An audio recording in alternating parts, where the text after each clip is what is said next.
जब आप मुस्लिम शब्द सुनते हैं तो आपके दिमाग में जो तस्वीर आती है वो कुछ इस तरह की होती है। अगर पुरुष है तो दाढ़ी, टोपी और कुर्ता पैजामा, और अगर महिला है तो बुर्का और हिजाब। क्यों? सही कहा ना, क्योंकि ये वही पहनावा है जिसमें अक्सर मुस्लिम रहते हैं। लेकिन क्या आप विश्वास करेंगे अगर हम आपसे कहें कि एक मुस्लिम देश है लेकिन वहां पर दाढ़ी रखना, हिजाब पहनना बैन है? नहीं ना। तो चलिए आज आपको बताते हैं कि एक ऐसे मुस्लिम देश के बारे में जहां पर इन चीजों पर बैन है। इस देश का नाम है ताजिकिस्तान, जो संवैधानिक रूप से धर्मनिरपेक्ष है और यहाँ 95% से ज्यादा आबादी मुस्लिम की है। धर्म की स्वतंत्रता यहाँ के संविधान में है, लेकिन यहाँ अपने धर्म की प्रैक्टिस करना सरकार की ओर से सख्ती से नियंत्रित की जाती है। इसके अलावा बात करें हज पर जाने वाले लोगों की, तो हज की संख्या को भी कंट्रोल किया जाता है। ताजिकिस्तान का अपना ही एक इतिहास रहा है। यहाँ लगभग 3 दशकों से राष्ट्रपति इमामोली रहमोन का शासन है। साल 2015 में द डिप्लोमेट में छपी एक रिपोर्ट के मुताबिक अगर बताएं तो यहाँ 18 साल से कम उम्र की महिला छात्राओं को हिजाब पहनने से रोकने के भी नियम है।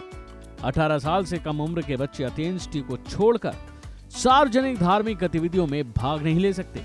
इतना ही नहीं, आपको ये जानकर भी हैरानी होगी कि कानूनन प्राइवेट समारोह जैसे अंतिम संस्कार और शादियों को भी कंट्रोल किया जाता है। लेकिन इसका ये मतलब नहीं कि यहाँ पर ये सभी चीजें बैन है। हाँ, सरकारें कुछ हद तक कंट्रोल जरूर करती हैं। इसे आप ऐसे समझ सकते हैं कि जैसे यानी इजाजत लेना और कितने लोग इसमें शामिल होंगे, कितने लोग आएंगे, ये सरकार की ओर से तय किया जाता है। लेकिन ऐसा नहीं है कि 2024 से हालात बदल गए हैं, बल्कि आज भी यही हाल है। यहाँ के राष्ट्रपति इमामोली रहमोन हैं। उनकी नीतियों को दमनकारी कहा जाता है, जो सभी धर्मों के लोगों की धार्मिकता के प्रदर्शन को दबाता है और अल्पसंख्यक समुदायों पर अत्याचार करता है। यहाँ की सरकार कई तरह लोगों पर प्रतिबंध लगाती है, जिसमें दाढ़ी रखने, हिजाब पर भी बैन है।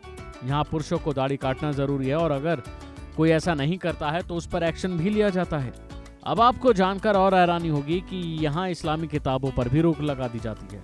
जी हाँ, यहाँ इस्लामी दुकानों को भी बंद कर दिया गया था।